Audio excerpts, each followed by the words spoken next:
August 1st, 1943, dawned scorching hot in Benghazi, Libya, where hundreds of American airmen gathered in a stifling briefing tent. Their eyes, wide with a mixture of apprehension and resolve, were fixed upon a series of aerial reconnaissance photographs. These images depicted a distant, unfamiliar target that would indelibly alter the course of their lives: Ploiești, Romania. This seemingly unpronounceable place was, in fact, the lifeblood sustaining the formidable German panzer divisions and keeping the Luftwaffe's formidable fighters soaring high above the battlefields. Intelligence officers meticulously detailed the grainy yet starkly revealing photographs. They pointed out 9 colossal refinery complexes that sprawled across the expansive Wallachian plain, situated approximately 35 miles north of Bucharest. These installations were far more than mere industrial sites. They represented the very jugular vein of Nazi Germany's war effort. The stark statistical reality underscored their critical importance. Ploiești's refineries were responsible for producing a staggering 60% of Germany's total crude oil supply, equating to an astonishing 10 million tons annually. Every single gallon of fuel processed within these sprawling complexes propelled Wehrmacht trucks relentlessly across the brutal Eastern Front, powered the U-boats that relentlessly hunted Allied convoys in the vast Atlantic, and kept the formidable Messerschmitt fighters aloft, defending the very heart of the Reich. American military strategists had meticulously crunched the numbers, running countless calculations to confirm their grim hypothesis. Their conclusion was unequivocal. If the flow of oil from Ploiești could be halted, Germany's colossal war machine would inevitably grind to a halt within a matter of months. Panzer divisions, once symbols of relentless advance, would be reduced to immobile, vulnerable pillboxes. The formidable Luftwaffe would be permanently grounded, its wings clipped. The entire German military apparatus, a terrifying engine of destruction, was utterly dependent on the continuous, vital stream of Romanian oil emanating from those 9 crucial refineries. Operation Tidal Wave emerged as the most audacious and daring bombing strategy ever conceived. Diverging sharply from the conventional high-altitude raids that had become standard operational doctrine, this mission mandated that B-24 liberators would hurtle towards their targets at an incredibly low altitude, some flying as low as 50 feet above the ground.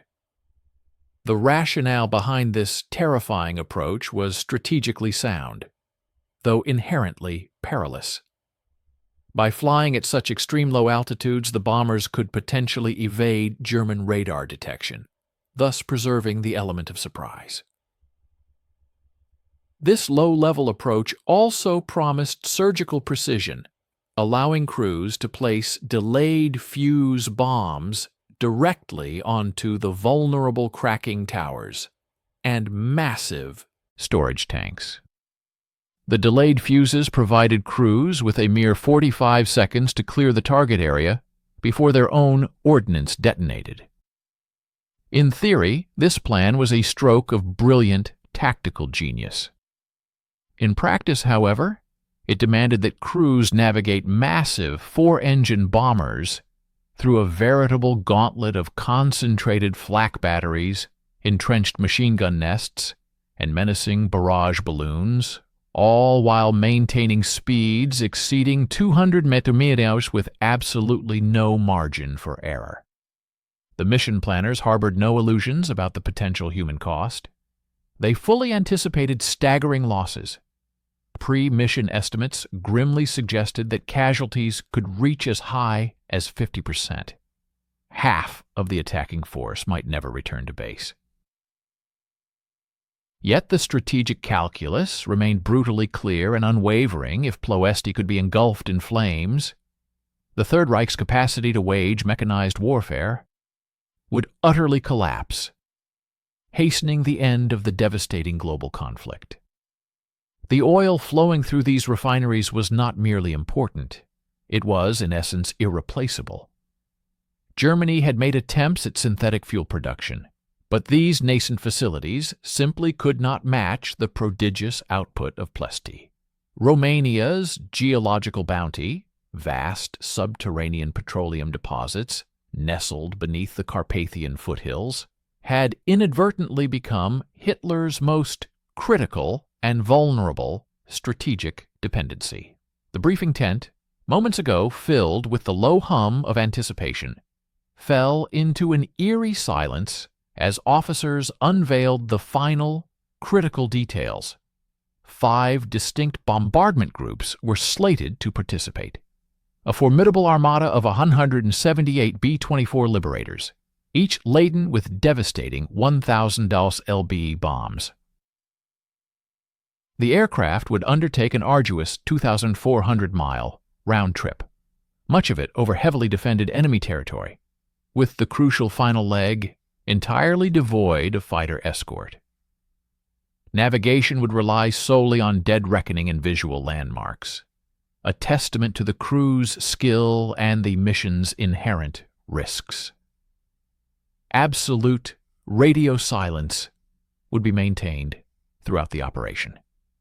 Each crew had been meticulously tasked with memorizing their specific refinery target, precise approach path, and designated escape route. There would be no allowances for second chances, no opportunities to abort once committed. The 9th Air Force was, in essence, staking everything on the element of surprise, the sheer speed of the attack, and the unwavering courage of men who fully comprehended that they were flying directly into the annals of history. Please stay with us and watch the end of the video. We will be grateful for your like and subscription. Please write a comment about where you are from and what you think about the video topic. Among those hundreds of airmen absorbing every detail of this momentous briefing sat a youthful pilot hailing from the vast plains of Texas. His gaze was intently fixed on the detailed target photographs. He remained unaware at that moment, but his name would soon become inextricably linked with the legendary mission to Ploiești. His pivotal decisions in the perilous skies above Romania would ultimately define the impossible choice between the unwavering completion of his assigned mission and the fundamental instinct of self-preservation. The briefing concluded with routine weather reports and final synchronization details, yet an unspoken profound truth hung heavily in the oppressive North African heat. Many of these brave men were, in all likelihood, gazing upon their very last sunrise. Second Lieutenant Lloyd Herbert Hughes had celebrated his 24th birthday a mere 3 weeks prior. Born in the quaint city of Alexandria, Louisiana, and subsequently raised in the vibrant city of San Antonio, Texas, he perfectly embodied the quintessential young American ideal.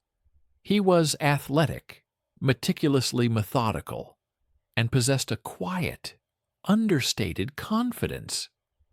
Before the cataclysmic outbreak of the war, he had dedicated himself to pre-medical studies at the esteemed University of Texas, harboring aspirations of a fulfilling career as a physician.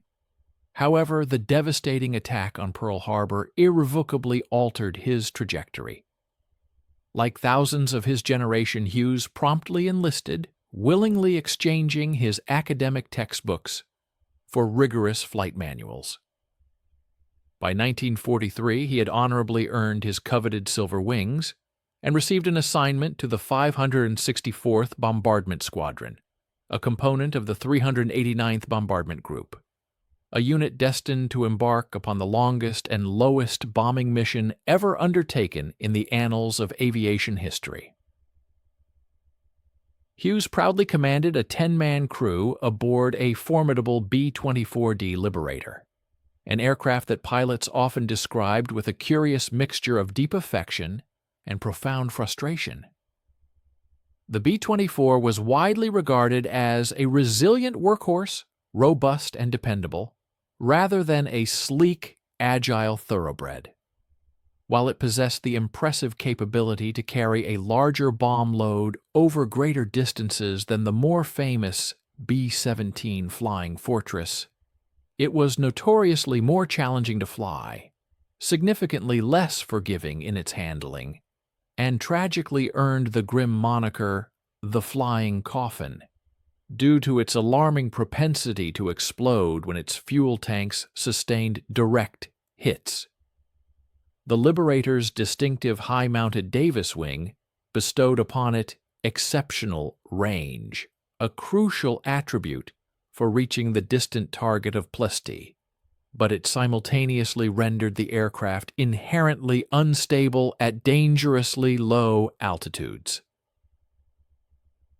Piloting a B-24 at a mere 50 feet above the ground demanded unceasing attention, split-second correctional inputs, and an indomitable set of nerves. A single moment of inattention or distraction could instantly lead to the catastrophic outcome of plowing directly into the earth at a terrifying speed of 200 mph. Hughes's dedicated crew had undergone months of intensive, rigorous training together, first at Biggs Field near El Paso, then at advanced operational bases situated in Florida, before their eventual deployment overseas. They had meticulously practiced low-altitude formation, flying over the expansive waters of the Gulf of Mexico, screaming across the surface so low that sea spray frequently lashed against their windscreens. They had painstakingly rehearsed timed bomb runs against elaborate mock targets meticulously constructed in the vast Arizona desert, perfecting the intricate coordination required between pilot, bombardier, and navigator, a synchronization that could spell the critical difference between successfully striking a vital refinery tower and missing by a crucial 100 yards. Each man on the crew knew his specific role with an intimate understanding. Technical Sergeant Robert Calloway diligently manned the top turret, his eyes ceaselessly scanning the skies for any sign of enemy fighters. Staff Sergeant Harold Angus crouched vigilantly in the nose turret, poised and ready to unleash suppressive fire against any ground-based threats. In the exposed waist sections of the aircraft, 2 dedicated gunners would engage any targets of opportunity that presented themselves, all while battling the brutal, roaring slipstream that tore through the open gun ports. The 389th Bombardment Group received their precise, critical assignment during the final, tension-filled mission briefings. Their designated target, the Tidal Romanesque Refinery, a vital component within the sprawling Ploiești complex, recognized as one of the smaller, yet strategically indispensable installations. Detailed intelligence photographs graphically depicted towering, cracking units rising to an impressive height of 150 feet, colossal storage tanks containing millions of gallons of highly flammable refined fuel, and intricate pipeline networks connecting the myriad production facilities. The 389th was instructed to approach from the southwest, meticulously following railroad tracks as their primary visual landmark, then to execute their bombing run along a precisely calculated heading that would take them directly over the refinery's most critical and vulnerable structures. Delayed action fuses were to be meticulously set for 45 seconds, a carefully calculated duration deemed sufficient time to escape the immediate blast radius, yet crucially, not enough time to allow German firefighters to successfully defuse the bombs before detonation. Hughes spent the solemn evening before the mission, composing heartfelt letters to his loved ones back home. He penned a tender letter to his wife, Barbara, whom he had married just prior to his overseas deployment. He also wrote to his parents, residing in San Antonio. The content of these letters, bound by strict operational security, made no explicit mention of Ploiești or Romania. However, they conveyed the carefully constructed optimism of a man who, deep down, understood the profound possibility that he might not return from the perilous journey ahead. Other pilots, in the hours leading up to the mission, engaged in various coping mechanisms. Some played cards, attempting to distract themselves from the impending danger. Others meticulously checked and rechecked their equipment, a ritualistic act of preparation. Still others simply sat in profound silence, each processing their individual fears and sense of duty in their own unique way. The chaplain offered solace and spiritual guidance through services for those who sought them. Maintenance crews toiled tirelessly through the night, ensuring that every single aircraft was in impeccable mechanical condition. There would be no room for mechanical excuses, no technical failures to attribute blame to. Whatever transpired over Ploiești would ultimately hinge on human decisions made under unimaginable pressure. Dawn on August 1st arrived with an unsettling clarity. Perfectly clear skies, ideal weather for a mission that many knew could be their last. Hughes and his dedicated crew gathered for their final crucial equipment checks, parachutes, Mae West life vests, essential survival kits, sidearms, and meticulously printed maps on silk that could be easily concealed if they were shot down over enemy territory. Each man carried the sobering knowledge that low-altitude bombing runs rendered parachute escape virtually impossible. If an aircraft was hit at a mere 50 feet, there was no opportunity to bail out. One simply rode the aircraft down to its inevitable fate. Hughes conducted his pre-flight inspection with his characteristic thoroughness, his hands meticulously running along the control surfaces, carefully checking fuel quantities, and diligently testing the responsiveness of the controls. His Liberator, like all the others in the formidable armada, was loaded to its absolute maximum gross weight with both fuel and ordnance. The aircraft would be sluggish and unwieldy on takeoff, extraordinarily vulnerable during the long transit flight, and exceptionally difficult to control if it sustained any damage. At precisely 700 hours, engines across the vast Benghazi airfield began to cough to life, one by one. A total of 178 bombers prepared to launch what would become the most dangerous mission of the entire war. The thunderous, earth-shattering roar of 712 powerful Pratt & Whitney radial engines shattered the serene North African morning, as the immense armada meticulously lifted off from multiple airfields strategically located around Benghazi. Hughes skillfully eased his heavily laden Liberator into its designated formation, keenly feeling the aircraft's ponderous, heavy response to his every command, every control input magnified by the immense weight of the fuel and bombs it carried. The B-24s ascended slowly, gracefully forming into their designated groups and elements. The 389th Bombardment Group, under the steadfast leadership of Colonel Jack Wood, was slated to attack as the second wave. Ahead of them, the 376th and 93rd Groups flew in formation, targeting the Romana Americana and Columbia Aquila refineries, respectively. Behind them came the 98th and 44th Groups, assigned to the remaining critical targets. The The colossal formation stretched for miles across the vast expanse of the sky, a darkening fleet that served as a powerful testament to American industrial might and, more profoundly, to the unwavering courage of 1,651 brave airmen. The narrative unfolds with an account of the formidable courage displayed by 1,651 airmen whose resolve was tested against overwhelming odds.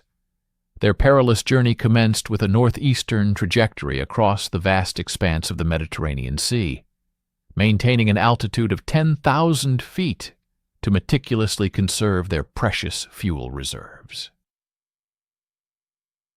The air crews, settled into a state of heightened yet monotonous tension, endured the protracted demands of long-distance flight. Their duties involved a constant vigil over the intricate array of instruments, an unceasing scan of the skies for any sign of enemy fighters, and the regular rotation of positions to counteract the insidious onset of fatigue. Below them, the shimmering, cerulean waters of the Mediterranean gradually gave way to the craggy contours of the Greek coastline, which then transitioned into the formidable, rugged mountain ranges of Albania and Yugoslavia. Navigation during this critical phase relied heavily on traditional pilotage, the meticulous identification of distinctive landmarks and their precise correlation with detailed maps, supplemented by the precise, albeit challenging, calculations of dead reckoning, which involved integrating their heading, airspeed, and elapsed time. Throughout this leg of the mission, absolute radio silence was rigorously enforced, a critical measure against detection. German listening posts, strategically positioned across the entire Balkan region, maintained an incessant surveillance of Allied radio frequencies, understanding that even a solitary transmission could instantly trigger a comprehensive alert among the formidable defenses arrayed across Romania. The first ominous sign that the mission had veered catastrophically off course manifested itself as the formation crossed the majestic Danube River. A pivotal error was committed by the lead navigator of the 376th Group, whose crucial responsibility it was to guide the entire aerial armada. At a designated checkpoint situated near the town of Ploiești, a critical misjudgment occurred. Instead of executing a left turn towards Ploiești, adhering to the meticulously planned northern approach, the navigator inexplicably turned right, inadvertently redirecting the entire formation southward. By the time the gravity of this navigational blunder was finally recognized, the leading groups had already diverged a staggering 40 miles off their intended course. The meticulously rehearsed timing, the synchronized arrival of 5 distinct groups poised to strike 9 refineries simultaneously, the very cornerstone of the operational surprise they sought, began to unravel with alarming speed. While some group commanders, discerning the error, managed to correct their course and reorient their aircraft, others, perhaps swayed by the assumption that the leader possessed superior intelligence, blindly followed the erroneous trajectory. This unforeseen fragmentation of the formation was profoundly detrimental. Hughes and the 389th Group, demonstrating unwavering confidence in their own navigational precision, steadfastly pressed forward on their assigned heading. However, the irreparable damage to the mission's integrity had already been inflicted. Stay with us and watch the end of the video. We will be grateful for your like and subscription. Please write a comment about where you are from and what you think about the video topic. The extensive network of German radar stations had, by this point, indisputably detected the immense aerial formation as it traversed the Danube. Consequently, air raid sirens began their mournful, piercing wail across Ploiești at precisely 13:45 hours, a full 45 minutes before the initial bombs were ever intended to descend upon their targets. The vital element of surprise, that indispensable advantage which had fundamentally justified the adoption of audacious low-altitude tactics, had completely evaporated.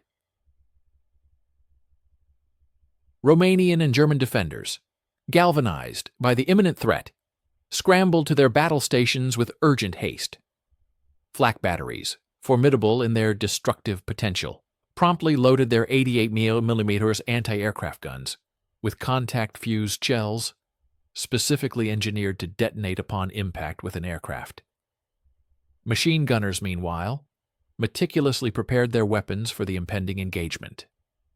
Fighter units rapidly scrambled Messerschmitt Bf-109s and Romanian-flown IAR-80s into the sky. The defenders of Ploiești had, in the past, endured numerous bombing raids, but these had invariably been conducted from high altitudes, where flak trajectories and fighter intercepts adhered to predictable patterns. Low-altitude attacks, however, necessitated an entirely different set of tactical responses: direct fire, precise visual tracking, and rapid engagement at point-blank range. As the 389th Group made its approach from the south, Hughes could clearly discern plumes of smoke ascending ahead, thick black columns marking the locations where the lead groups had already initiated their devastating attacks. The original strategic blueprint had meticulously prescribed approaches from various vectors to prevent any overlapping bombing patterns. However, the preceding navigational errors had drastically compressed the attack timeline. Instead of 5 distinct groups arriving in synchronized waves, aircraft were now converging on Ploiești from multiple directions simultaneously, thereby generating an environment of profound chaos within the target area and exponentially increasing the perilous risk of mid-air collisions. Hughes meticulously verified his instruments. Fuel consumption was precisely tracking according to the plan. All 4 engines were operating with flawless efficiency, and the bomb bay doors mechanism had been thoroughly tested and confirmed ready for deployment. His bombardier, First Lieutenant John McCormick, lay in a prone position within the nose compartment, his gaze immovably fixed upon the Norden bomb site, the sophisticated instrument that would meticulously guide their destructive ordnance to its intended target. The final approach commenced at exactly 14:10 hours. Hughes skillfully descended to a mere 300 feet, the precise altitude specified for their critical bombing run. The Liberator shuddered perceptibly as it entered the ground effect, that peculiar aerodynamic cushion where wings generate additional lift when in close proximity to the surface.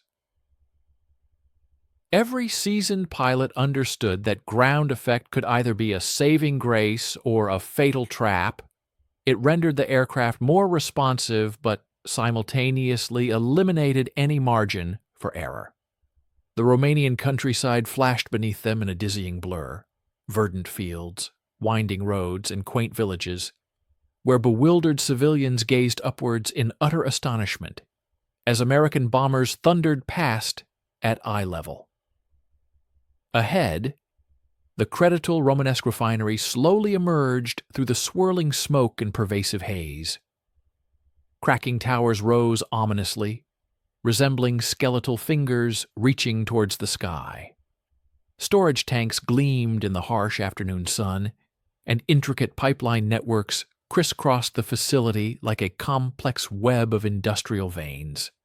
And surrounding this entire tableau, muzzle flashes erupted with terrifying regularity as German defenders unleashed every weapon at their disposal. Hughes, with an unwavering resolve, thrust the throttles forward, accelerating his aircraft directly into the heart of the inferno. the sheer concentrated firepower protecting Ploiești far exceeded anything American intelligence had previously predicted. German defenders had strategically positioned 88mm flak batteries in interlocking fields of fire, their barrels meticulously depressed to near horizontal angles for devastating direct engagement. Lighter 307 and 20mm automatic cannons spewed relentless streams of explosive shells at cyclic rates, approaching an astonishing 120 rounds per minute. Machine gun positions, cunningly mounted on refinery structures, strategically placed around storage tanks, and meticulously arrayed along perimeter roads, created lethal cross-fire zones that no aircraft could hope to traverse unscathed. The eye, Germans had even ingeniously positioned guns atop the tallest cracking towers, affording their gunners elevated firing positions with unobstructed views of the approaching bombers. What the 389th Group was flying into was not merely anti-aircraft fire. It was a meticulously engineered, mechanized killing ground. Hughes registered the initial impacts before the accompanying sounds reached him. Sharp, metallic bangs reverberated through the airframe as 20mm shells violently punched through the Liberator's thin aluminum skin. The B-24, notably, was not armored. Any additional weight would have drastically reduced its range and bomb load capacity. Its primary protection stemmed from its speed and the precarious hope that most shells would pass through without striking anything critically vital. That slender hope, however, was extinguished within mere seconds. A concentrated burst of 37mm fire stitched a devastating path across the aircraft's belly, and Hughes immediately observed the fuel pressure fluctuating erratically on his No. 3 engine. Hydraulic fluid began to stream copiously from severed lines, leaving a misty telltale trail in the aircraft's wake. In the waist section, Sergeant Angus felt scorching metal fragments slice through the fuselage just inches from his position. Then came the incendiary rounds. German gunners had deliberately loaded their ammunition belts with a lethal mixture of armor-piercing, high-explosive, and incendiary shells, specifically designed to ignite aviation fuel. When these incendiary rounds penetrated the Liberator's fuel tanks, strategically located in the wings and fuselage to maximize capacity, they did not merely puncture metal. They instantly created ignition sources within atmospheres supersaturated with highly volatile fuel vapor. Hughes watched with grim realization as the fuel gauge for his No. 2 tank plummeted rapidly. Fuel was visibly streaming from the wing, a shimmering, catastrophic trail in the slipstream. The intercom erupted with a torrent of urgent reports. "Fire in the bomb bay! Fuel streaming from the left wing. We're hit bad, Lieutenant." The fire, initially small, perhaps no larger than a campfire, possessed an unlimited and readily available source of fuel. Aviation gasoline, with its octane rating of 100, is a highly refined and extraordinarily volatile substance. The flames voraciously fed on the fuel gushing from the punctured tanks, escalating from hesitant orange flickers to roaring sheets of fire that enveloped the bomb bay and inexorably began to spread aft along the fuselage. The B-24's construction, featuring fabric-covered control surfaces, aluminum-stressed skin, and magnesium components, provided a perfect array of combustible materials once temperatures reached their critical ignition points. Inside the aircraft, temperatures within the bomb bay surged past an astonishing 500 degrees. The heat was so intense that the paint on internal structures began to visibly bubble and peel away. Hughes valiantly fought the controls as the escalating fire damage began to profoundly affect the aircraft's flight characteristics. The flames were not merely consuming structural elements. They were systematically destroying critical control cables, melting essential hydraulic lines, and warping metal components that were fundamental to the aircraft's structural integrity. The rudder response felt alarmingly mushy, indicating partial cable damage. Aileron control, while still functional, demanded an increasing amount of pressure to operate effectively. Most critically, the relentless fire was steadily advancing towards the bomb bay, where 10 1,000 lb delayed action bombs hung precariously from their shackles. These bombs were armed, their fuses meticulously set to detonate 45 seconds after release. Should the fire reach their delicate fusing mechanisms or heat the explosive compounds beyond their critical temperatures, the entire aircraft would instantaneously vaporize in a colossal airburst. The creditable Romanesque refinery now filled Hughes's windscreen, a stark and menacing panorama. He had traversed perhaps half the distance from the initial engagement point to the critical bomb release point. Yet it felt like an eternity, like countless miles. Every passing second inflicted new and grievous damage upon the aircraft. A burst of flak violently shattered the co-pilot's side window, inundating the cockpit with dangerous debris and a powerful rush of wind. Another shell exploded with devastating force near the No. 4 engine, causing alarming RPM fluctuations and sending metal fragments to pepper the wing. The inferno beneath the fuselage now extended at least 15 feet back from the bomb bay, flames streaming relentlessly in the 200 mph slipstream like a massive, incandescent blowtorch. Other crews, monitoring the intercom network, could distinctly observe Hughes's Liberator trailing fire and dense smoke, its mortal wounds undeniably evident, yet it steadfastly maintained its course and altitude directly towards the target. The crew confronted a stark and harrowing reality. They were piloting a burning aircraft, heavily laden with high explosives, directly through the most intensely concentrated anti-aircraft fire in all of Europe. The logical decision, the decision that every primal survival instinct screamed for, was to immediately salvo the bombs, execute a sharp bank away from the refinery, rapidly gain altitude, and attempt an emergency landing or a desperate bailout before the fire consumed the aircraft entirely. Air Force regulations explicitly authorized commanders to abort missions when aircraft damage posed a direct threat to crew survival. No one would have questioned such a decision. No one would have dared to label it as an act of cowardice. However, that decision also meant that their precious bombs would fall harmlessly into the Romanian farmland. It meant their intended target would survive intact. It meant Ploiești's vital refineries would continue their unhindered operation, perpetually fueling the formidable German war machine. The critical juncture in time, a mere 3 seconds, felt to Hughes like an eternity compressed into a single, agonizing moment.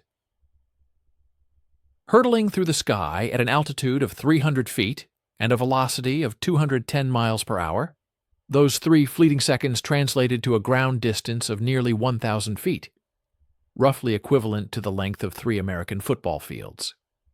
Within this incredibly brief interval, Hughes was compelled to simultaneously process a cascade of catastrophic realities. The inferno raging within the aircraft was spreading with alarming rapidity, already undermining vital structural integrity. The probability of his crew's survival diminished precipitously with each passing second. The formidable payload of bombs nestled in the bay represented a dire, ticking countdown, their eventual detonation by intense heat or structural failure appearing inevitable. His navigator relayed grim reports of casualties in the vulnerable waist section, while his engineer urgently broadcasted critical fuel quantity warnings. Every rational calculation, every instinct for self-preservation, screamed for an immediate abort of the mission. Yet Hughes had internalized a profound understanding during the strategic briefings conducted in Benghazi, an insight that transcended mere logical assessment. He grasped the profound strategic mathematics underpinning Operation Tidal Wave, recognizing that American planners had grimly accepted potential losses of up to half the attacking force, deeming such a sacrifice justified by the immense strategic payoff. The potential ramifications of Ploiești's destruction were staggering. Should the vital oil refinery be incapacitated, the Eastern Front could potentially collapse, altering the course of the European conflict. Furthermore, the obliteration of this key target would permit Allied bombers to operate with significantly diminished opposition from the Luftwaffe, freeing up crucial air superiority. Ultimately, if Ploiești burned, the war itself might conclude months or even years earlier than anticipated, thereby preserving tens of thousands of lives. This mission, therefore, was not predicated on the individual survival of any single airman. Instead, its essence lay in the collective capacity of 1,501 American airmen to inflict damage of such magnitude that it would unequivocally justify their profound sacrifice. The weight of this overarching strategic imperative bore down on Hughes, shaping his agonizing decision. Stay with us and watch the end of the video. We will be grateful for your like and subscription. Write a comment about where you are from and what you think about the video topic. Hughes also possessed a critical understanding of the mechanics of delayed action fuses, a detail that imbued his decision with an even deeper layer of gravity. The 1,000-pound bombs carried in his aircraft's bay were precisely calibrated to detonate 45 seconds after their release. This specific delay served a dual strategic purpose.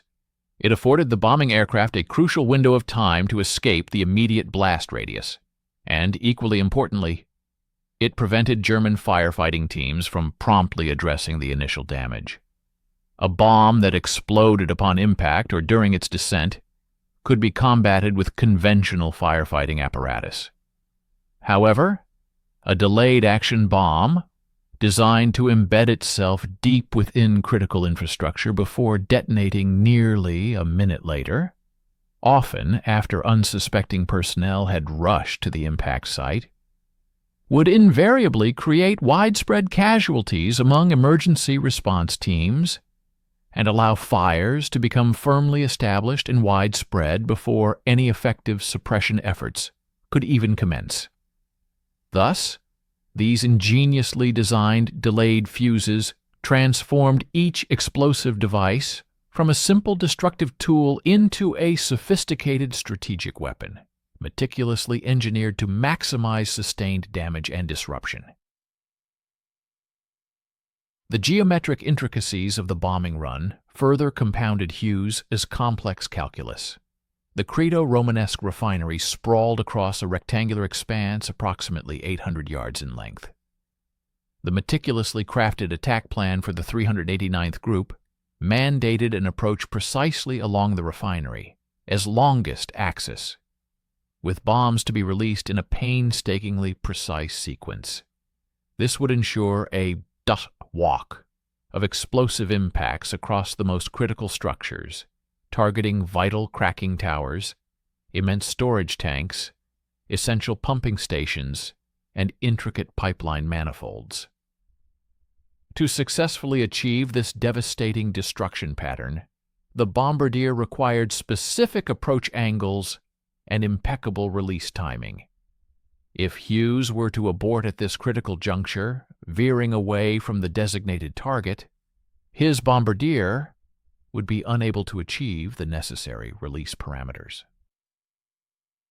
While the bombs might still strike some part of the vast refinery complex, they would likely impact on its periphery, destroying less critical ancillary structures, or worse, missing the complex entirely, rendering their perilous journey and immense sacrifice largely in vain. Within the confines of the burning Liberator, Hughes, as crew, instinctively understood the monumental decision their pilot was contemplating. Anecdotal accounts suggest that co-pilot Second Lieutenant Harold Wheatley vociferously advocated for an immediate abort, reasoning that their duty had been fulfilled simply by having pressed so deeply into the formidable enemy defenses. Yet, other members of the crew maintained a stoic silence, placing their implicit trust in their commander's judgment, even as the relentless flames visibly consumed the aircraft around them. Meanwhile, Sergeant Calloway, positioned in the top turret, steadfastly continued to engage ground targets, his twin .50 caliber machine guns relentlessly hammering at enemy flak positions, despite the inevitable torrent of retaliatory fire. This unwavering dedication epitomized the unspoken contract of crew coordination. Each man performed his specialized function with unyielding commitment, until explicitly ordered to cease or until physical incapacitation rendered performance utterly impossible. Hughes's rigorous training at Biggs Field, combined with his extensive months of demanding formation flying, had instilled in him a profound muscle memory that operated almost entirely independently of conscious thought. His hands, with practiced precision, made constant, minute, micro-corrections on the yoke, miraculously maintaining the aircraft level attitude despite the asymmetric thrust emanating from damaged engines and the severe aerodynamic disruption caused by extensive battle damage.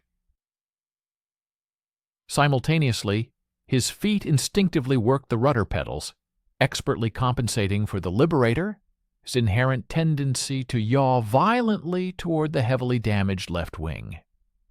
His eyes, in a highly practiced and efficient pattern, ceaselessly scanned the instruments, the distant horizon, and the rapidly approaching target, absorbing critical information without the need for deliberate, conscious processing.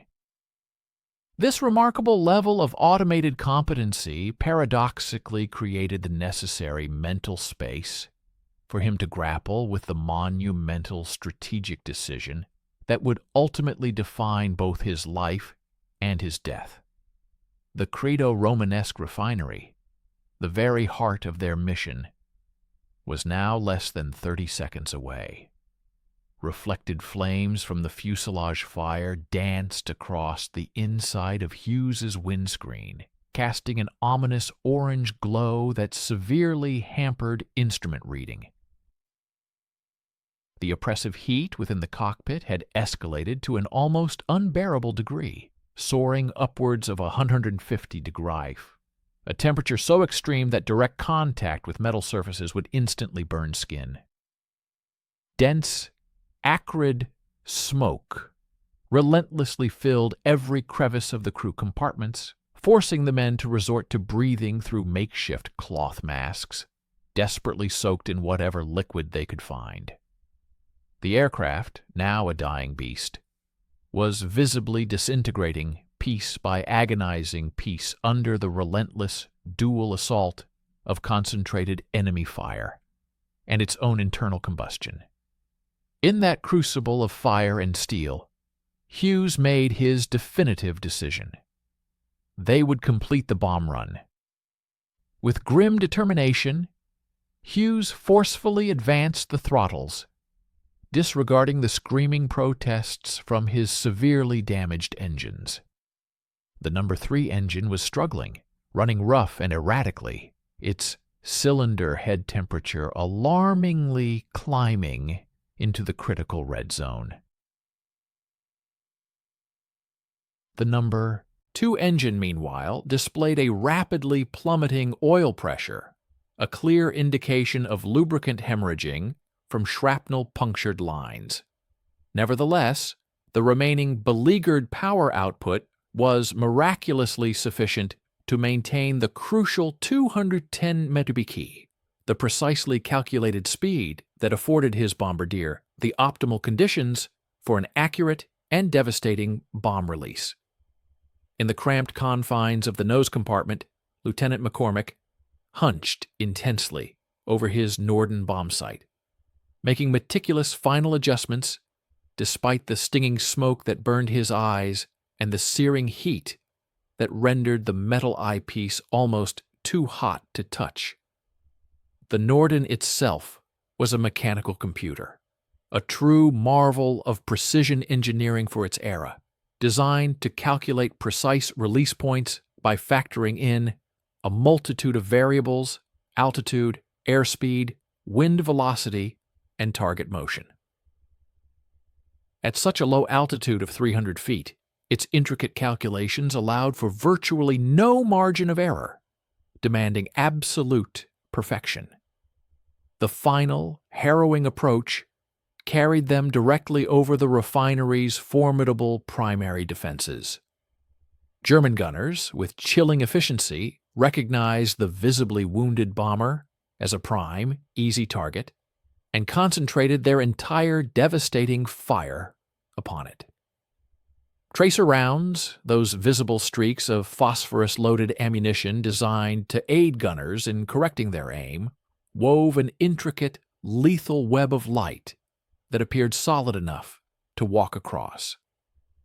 Each solitary tracer round, however, represented a barrage of 4 or 5 conventional rounds, implying that the visible fire was but a small fraction of the sheer volume of lethal metal saturating the air.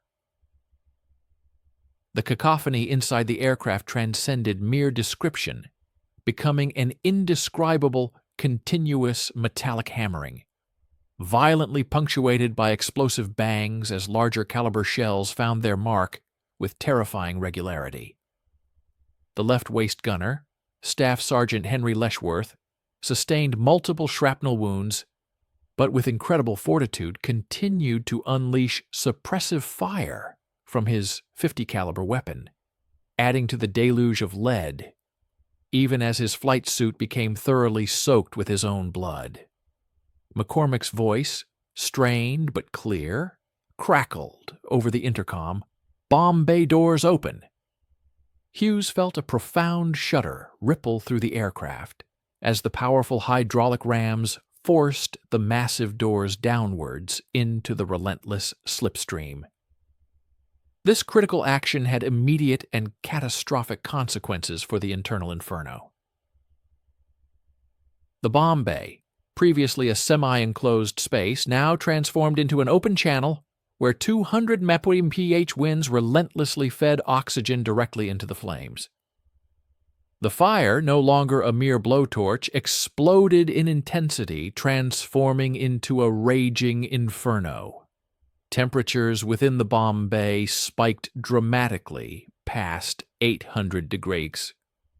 Paint spontaneously ignited, rubber components melted into viscous puddles, and the bomb shackles, crucial for holding the ordnance, began to glow a menacing cherry red from the intense radiant heat. The structural members supporting the bomb bay, critical load-bearing elements of the fuselage, visibly began to lose their integrity as the aluminum approached its catastrophic failure temperature of roughly 1,000 Howard DUI. The primary structures of the Credo-Romanesque refinery now passed directly beneath the Liberator Ploiești's nose. McCormick meticulously tracked the first cracking tower through his bomb sight's crosshairs, made a final, precise adjustment for drift, and initiated the release sequence. "Bombs away," he announced. The Liberator lurched violently upward as 10,000 pounds of ordnance dropped free, suddenly lighter by the approximate weight of a small car. The bombs fell in a carefully orchestrated train, a precisely spaced string designed to impact across the entire length of the refinery. Each 1,000-pound bomb contained 650 pounds of trional, a potent explosive compound combining TNT and aluminum powder, engineered to produce both a devastating blast overpressure and powerful incendiary effects. The delayed fuses began their 45-second countdown, the precise moment the bombs cleared their shackles. Hughes now had a mere 45 seconds to maneuver his crippled aircraft clear before his own deadly ordnance detonated beneath him. However, a critical malfunction occurred. The bomb bay doors stubbornly refused to close. The hydraulic system responsible for their operation had catastrophically lost fluid through severed lines. The heavy doors hung open, creating immense aerodynamic drag, and more perilously, continuing to feed the raging fire with an unending supply of oxygen-rich airflow. The aircraft, as airspeed began to drop precipitously. Despite Hughes pushing the throttles to their maximum extent, 205 BEU, then 200, then a terrifying 195 mph. At these dangerously low speeds and altitudes, the heavily loaded Liberator was rapidly approaching its stall speed. Should its airspeed fall below the critical threshold of 185 mph, the aircraft would inevitably lose lift and plummet from the sky like a stone. The formidable aircraft, now gravely compromised, would plummet from the sky like an unweighted stone. Hughes, with a steely resolve, dipped the nose of his bomber slightly, intentionally sacrificing the precious buffer of altitude for an increase in speed. The altimeter's needle spun backward with alarming rapidity, 250 feet, then 200 feet, finally settling at a mere 175 feet above the ground. Below, Romanian civilians traversing the roadways near the sprawling refinery complex bore witness to the terrifying spectacle of the burning bomber, thundering past at eye level, a horrific plume of flames streaming approximately 30 feet behind its fuselage. The perilous second bombing run could not be considered complete until the aircraft had successfully cleared the refinery's distant perimeter. Throughout this harrowing escape, German defenders maintained an unrelenting barrage of fire. Suddenly, a violent burst of 88 minor flak shells, each the approximate size of a small artillery round, erupted against the right wing. This devastating impact perforated the fuel tanks located there, instantly igniting new fires. Simultaneously, the right inboard engine sustained direct hits, with metal fragments severing critical control linkages and fuel lines. Hughes immediately felt the engine seize, experiencing the abrupt asymmetrical thrust that violently attempted to yaw the aircraft sharply to the right. With immense physical exertion, he braced himself against the left rudder pedal, employing the full authority of the rudder to counteract the violent yawing motion. The physical demands of controlling such a severely crippled multi-engine bomber at such a perilously low altitude were nothing short of immense. It required a strength that left muscles screaming in protest and sweat pouring from his brow, an inevitable consequence despite the intense heat radiating from the fires, making dehydration a certainty. Behind them, the delayed fuse bombs, having been released moments earlier, began their thunderous detonation. The inaugural explosion ripped through a pumping station, its formidable blast wave rupturing high-pressure fuel lines and sending a colossal geyser of refined gasoline soaring an astonishing 100 feet into the air. The subsequent bomb struck a massive storage tank containing an estimated 50,000 gallons of aviation fuel. This tank did not merely explode, instead it created a devastating fuel-air bomb, as the vaporized gasoline mixed with the surrounding atmospheric oxygen before igniting, with catastrophic force. The ensuing blast generated overpressure waves so powerful they shattered windows an incredible 3 miles away, and produced a distinctive mushroom cloud that was clearly visible from the distant city of Bucharest. Subsequent bombs systematically walked across the cracking towers, each explosion obliterating metal structures valued at millions of Reichsmarks, and in wartime, utterly irreplaceable. In a mere 90 seconds, the Credo Romanesque refinery underwent a horrific transformation from a sophisticated industrial facility into an inferno that would rage uncontrollably for 3 days. Please stay with us and watch the end of the video. We will be grateful for your like and subscription. What do you think about the courage of these airmen, and where are you watching from? Hughes, against all odds, managed to clear the refinery perimeter, even as his aircraft was quite literally disintegrating around him. The relentless fire had by now consumed the entire Bombay area and was relentlessly advancing both forward toward the cockpit and aft toward the tail section. Control cables, absolutely essential for the operation of the rudders, elevators, and ailerons, were visibly stretching and fraying as their protective housing succumbed to the intense heat and melted away. The aluminum skin of the fuselage had burned through in multiple locations, creating gaping holes through which hungry flames vigorously vented outward. From the ground, horrified witnesses reported seeing a B-24 that appeared to be nothing less than a flying bonfire, trailing a horrifying plume of smoke and fire that extended a quarter-mile behind the aircraft. The sheer fact that it remained airborne at all defied every principle of aerodynamic logic.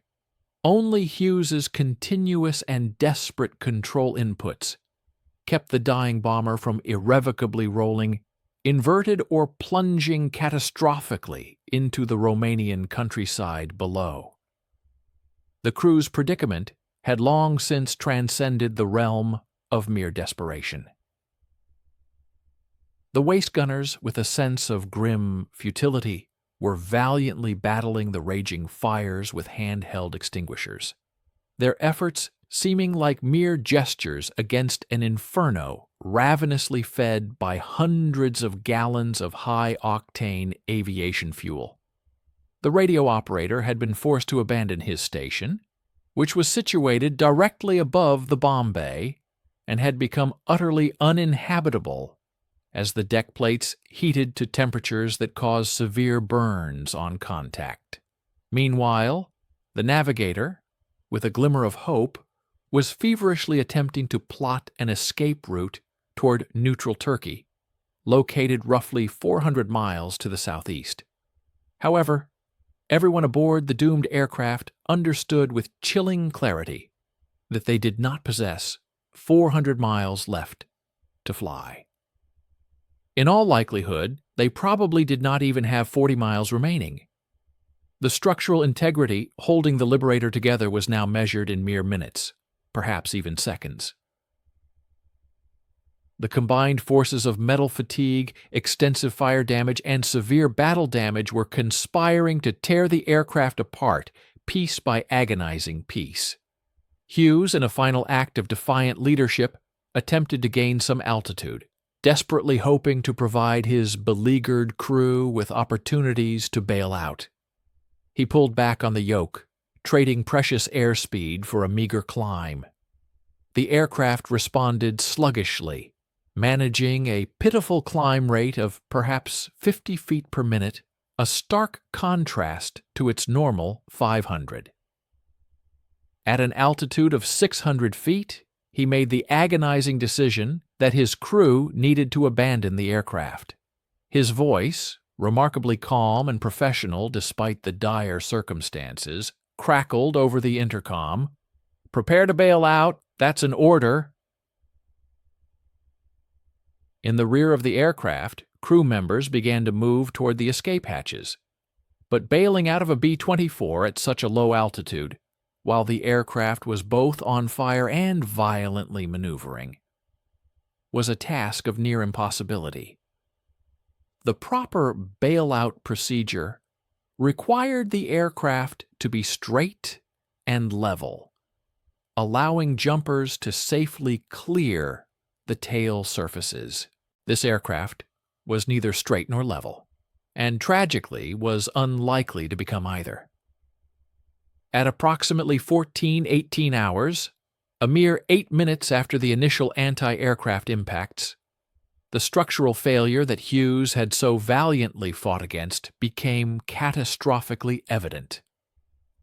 A primary fuselage frame member in the bomb bay area, severely weakened by the relentless fire and overloaded by the extreme stresses of maneuvering, finally buckled. The Liberator's fuselage design critically relied on circular frame members to maintain its cross-sectional shape and to effectively transfer loads from the wings to the tail. When one frame failed, adjacent frames bore increased loads they were simply not designed to carry. A terrifying cascade failure began.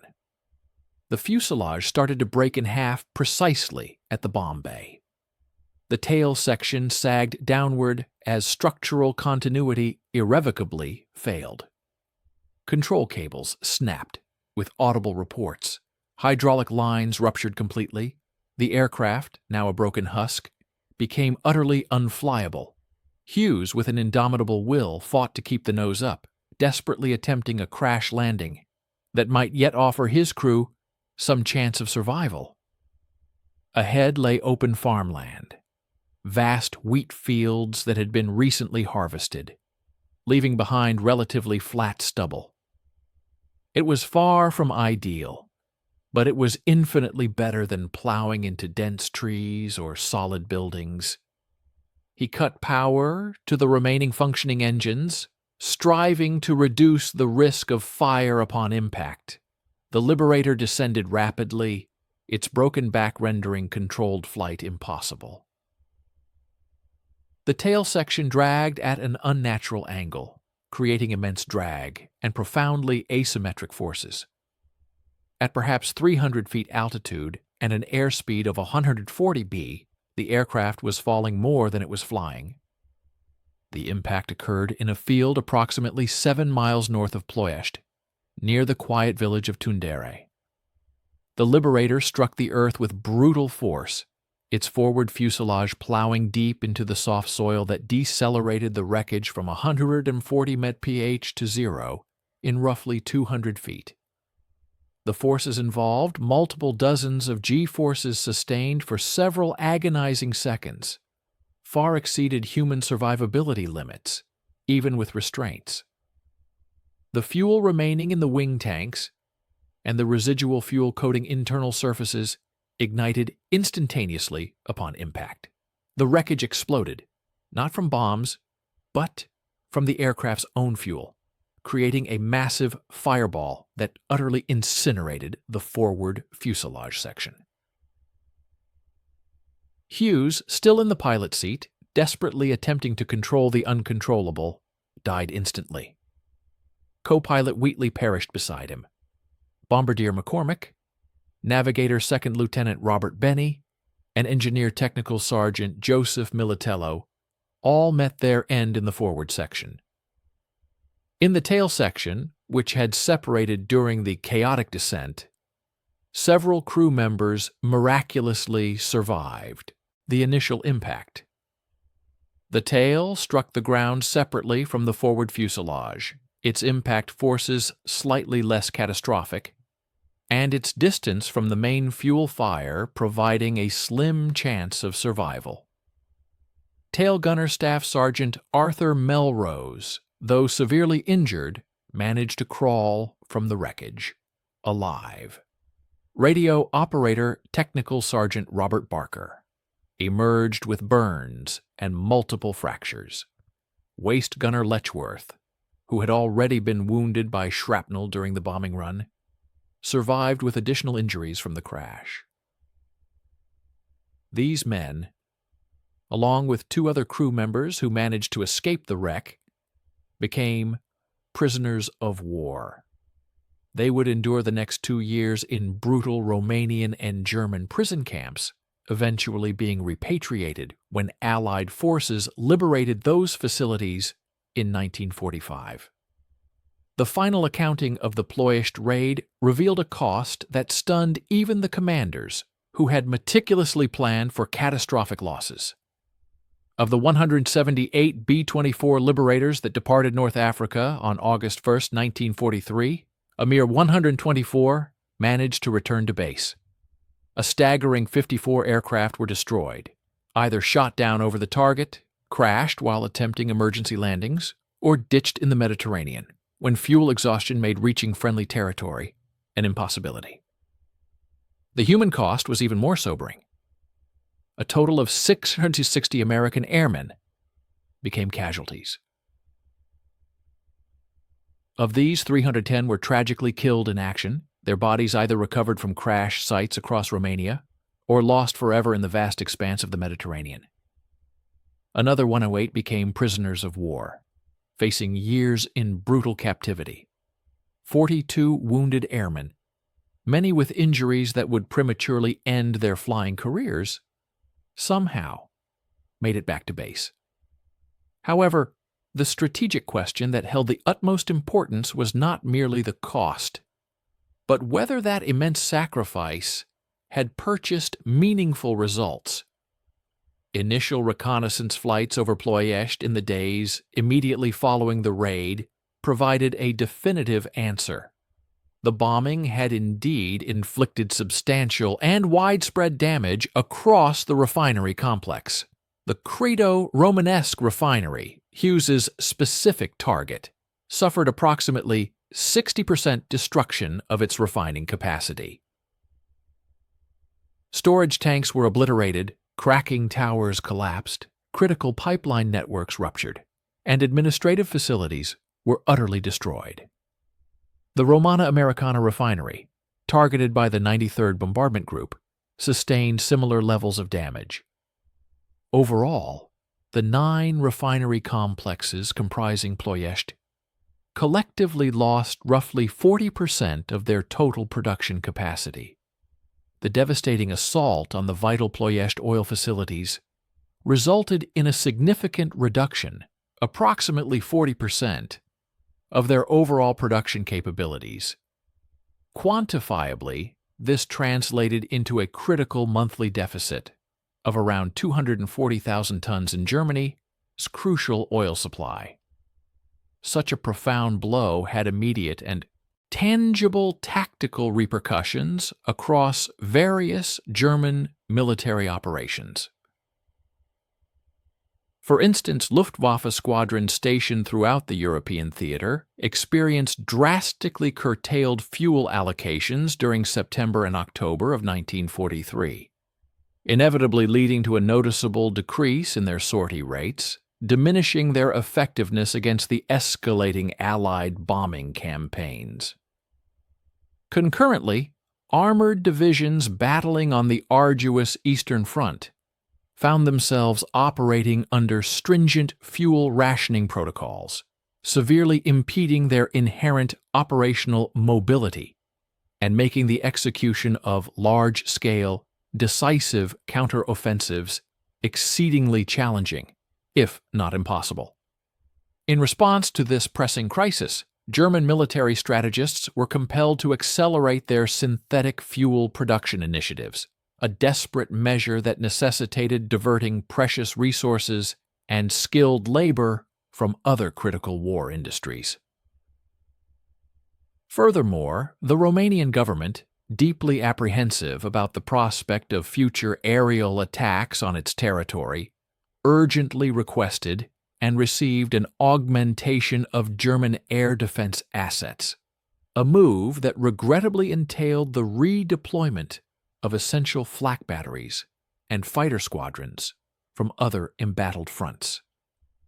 Thus, the strategic repercussions emanating from the damage inflicted upon Ploiești propagated throughout the intricate fabric of the Nazi war economy, creating widespread disruption and strain.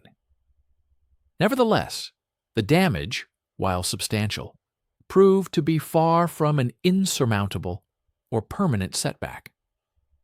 Within mere days of the raid, German engineering teams, in concert with diligent Romanian laborers, commenced extensive reconstruction efforts.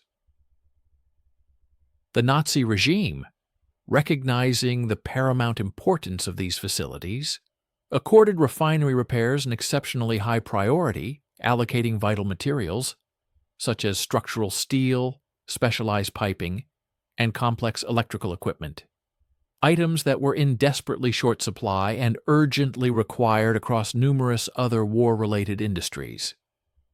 The formidable combination of sophisticated German technical expertise in the intricate field of petroleum refining and the industriousness of Romanian labor demonstrated remarkable efficiency and effectiveness in these restoration endeavors.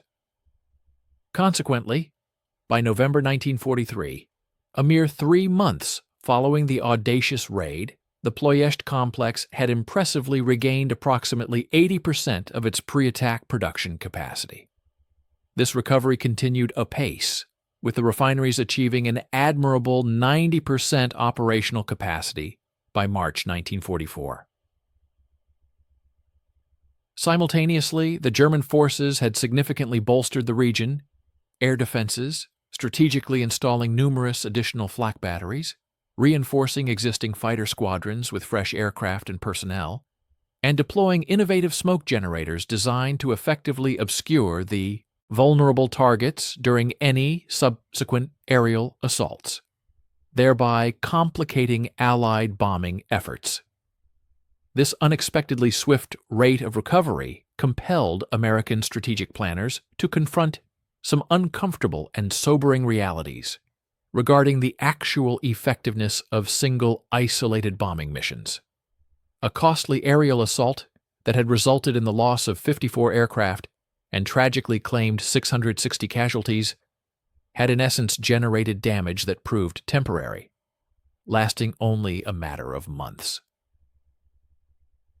From a purely immediate perspective, the cost-benefit analysis appeared highly questionable, prompting a critical reevaluation of such operations, unless the mission's impact was considered within the broader, more protracted context of the overall strategic bombing campaign.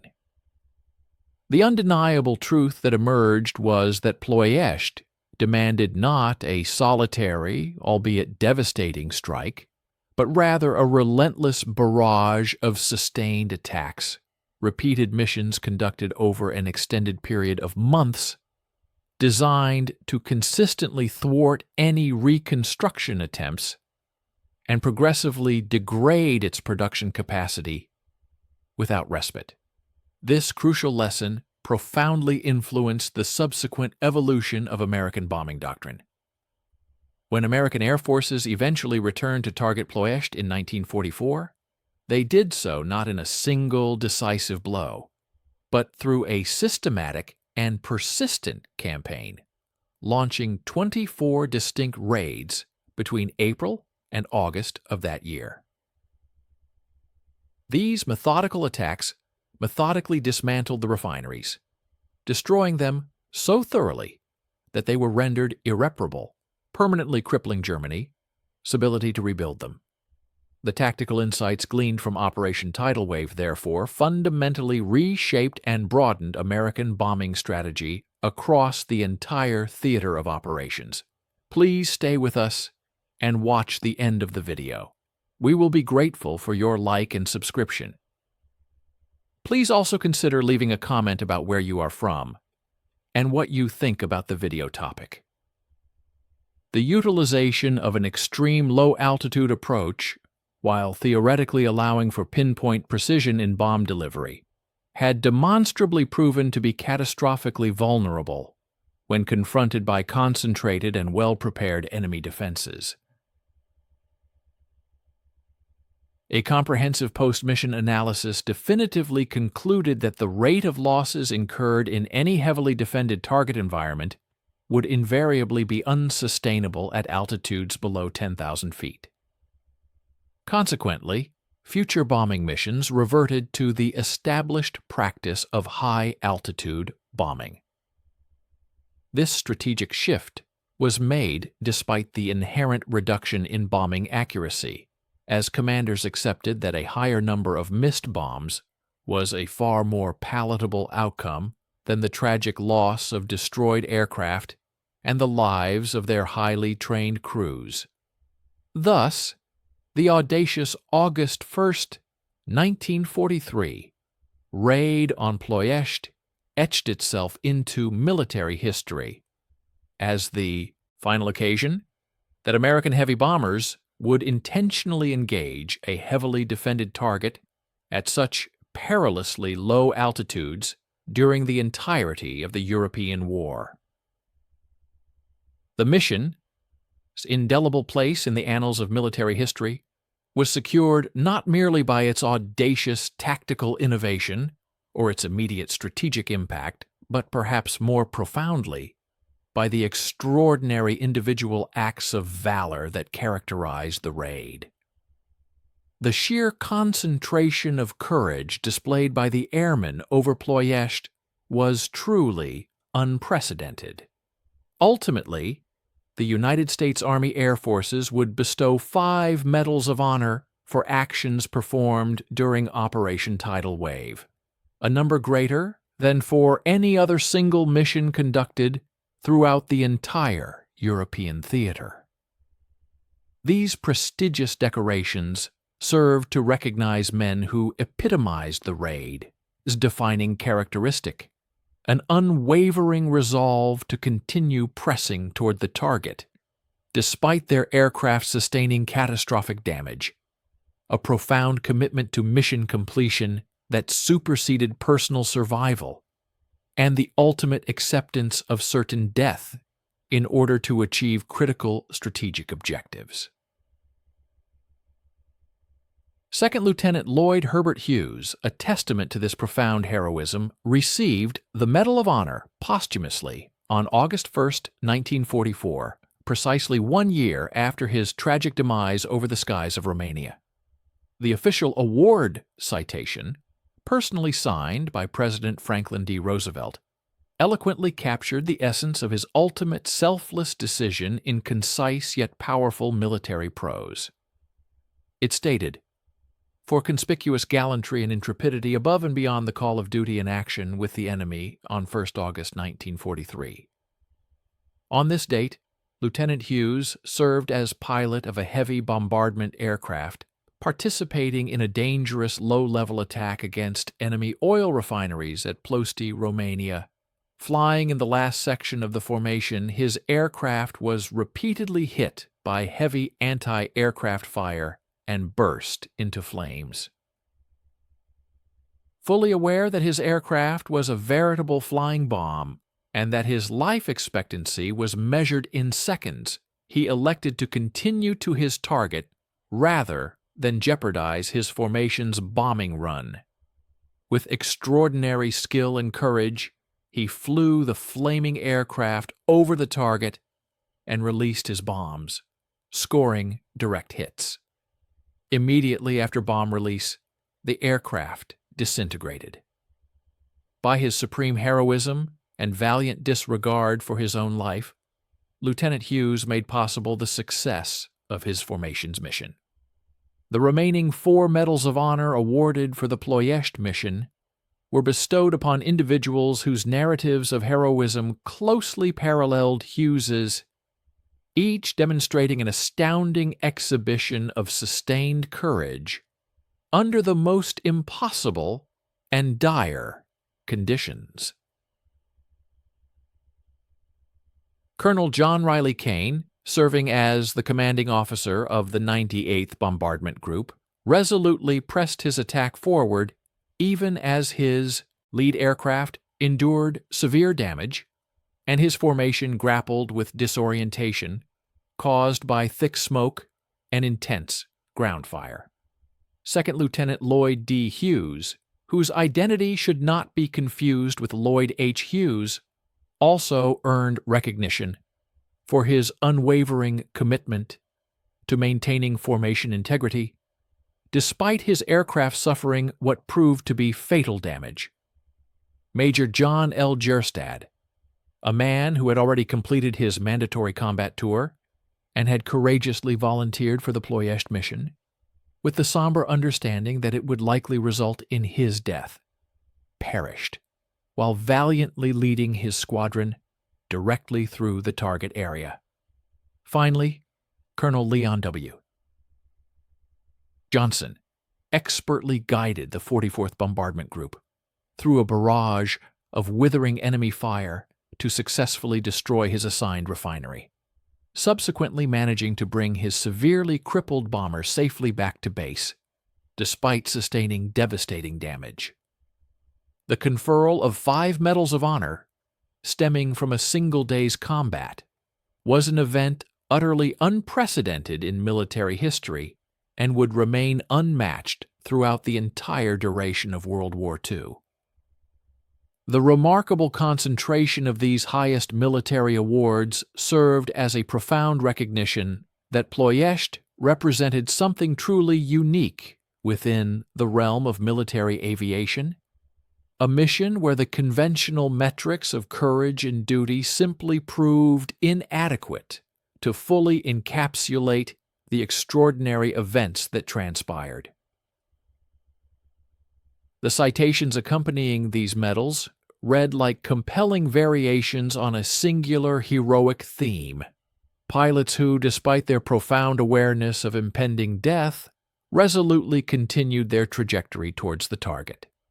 Commanders who led from the perilous vanguard, even when safer alternatives were readily available, and crews who steadfastly maintained their discipline and operational function while their aircraft literally burned around them. These were not fleeting acts of bravery, measured in mere seconds of impulse. Rather, they constituted sustained demonstrations of indomitable will unfolding over minutes, with choices repeatedly reaffirmed with every agonizing second, until the finality of death rendered any further choice impossible. Following the mission, Hughes's personal belongings were carefully returned to his widow, Barbara, residing in San Antonio. Among these effects were the letters he had penned the night before the mission, poignant missives that revealed a man who possessed a clear understanding of the immense risks involved and had stoically accepted them as the necessary costs of strategic imperative. Barbara Hughes eventually remarried, but she prominently displayed her first husband's Medal of Honor, ensuring that her children would comprehend the profound sacrifice their father had made. The medal itself, characterized by a light blue ribbon supporting a bronze star suspended from an eagle, subsequently resided in places of honor, first within family homes and later within military museums, where it could serve to educate future generations about the steep price exacted by strategic bombing campaigns. The enduring legacy of the Ploiești raid extended far beyond the mere tally of medals awarded and casualty statistics, embedding itself deeply into the foundational principles of modern air power doctrine. Military strategists and historians continue to meticulously study the events of August 1, 1943, viewing it as a critical case study in the complexities of mission planning, the boundaries of tactical innovation, and the ultimate limits of human courage when pitted against concentrated and determined defenses. The raid unequivocally demonstrated that precision bombing possessed the potential to achieve significant strategic effects, yet it simultaneously underscored the absolute necessity for levels of coordination, timing, and intelligence gathering that pushed the capabilities of World War II technology and organization to their very breaking point. It undeniably proved that low-altitude bombing, while theoretically sound in concept, was practically suicidal when executed against well-prepared and heavily armed defenses. Most importantly, the mission established crucial principles concerning acceptable loss rates in the relentless pursuit of strategic objectives, principles that continue to profoundly influence military planning decisions and risk assessments in the 21st century. Lieutenant Hughes' name, therefore, endures through multiple commemorations, ensuring his sacrifice is never forgotten. Biggs Army Airfield near El Paso, Texas, the very location where he underwent his rigorous training, dedicated a memorial plaque meticulously listing the names of all the men who trained there and subsequently perished in combat. The historical narrative of the 389th Bombardment Group, diligently preserved within unit museums and cherished by veteran associations, prominently features Hughes's final, heroic mission as a quintessential example of the group's inspiring motto: anything, anytime, anywhere. Furthermore, the esteemed Air Force Academy incorporates Operation Tidal Wave into its comprehensive curriculum on military ethics and the critical art of decision-making under extreme pressure, utilizing Hughes's profound choice as a compelling teaching case study, exploring the intricate balance between duty and self-preservation. The broader, more profound question that continues to resonate and haunt the history of Ploiești is whether the immense sacrifice, the loss of so many brave lives, was ultimately justified. Did the tragic toll of 660 American casualties genuinely purchase a sufficient strategic advantage to validate the mission's execution? The answer to this complex inquiry is nuanced and largely depends on the specific time frame under consideration.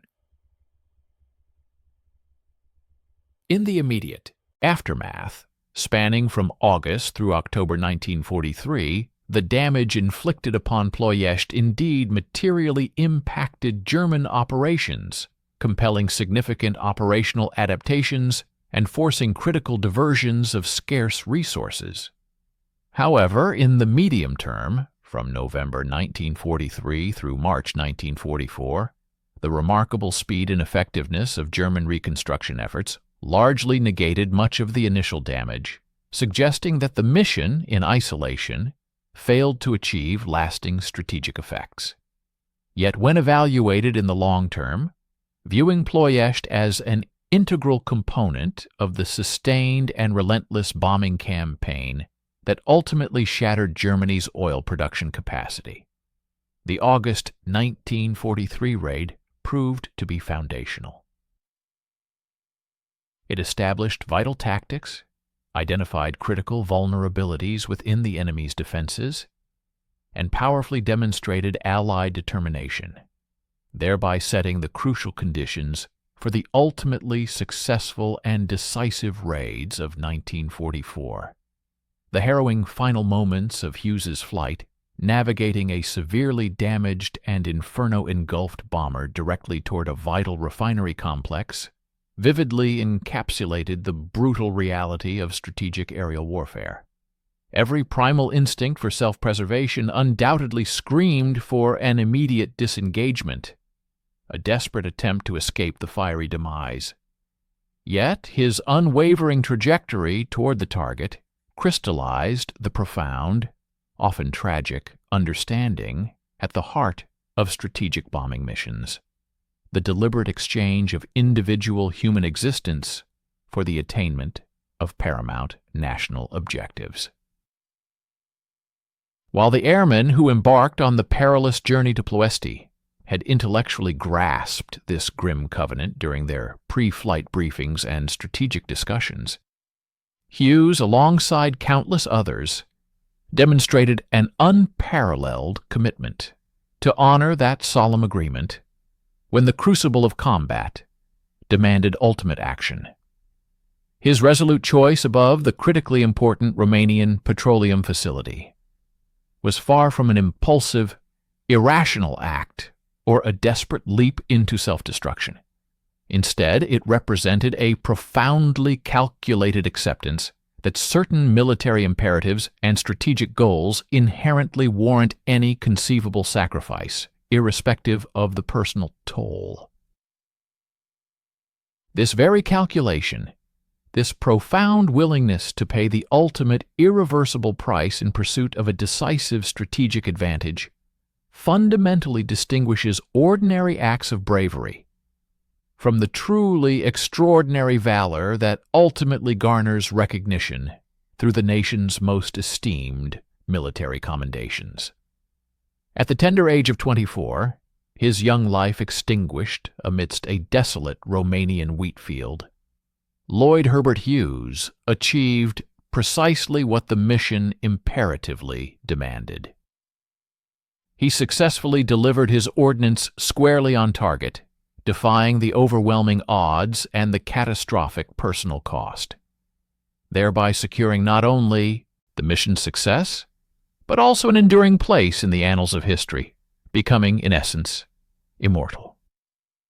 We invite you to stay with us as we continue to explore such profound moments and watch the end of this video for more insights.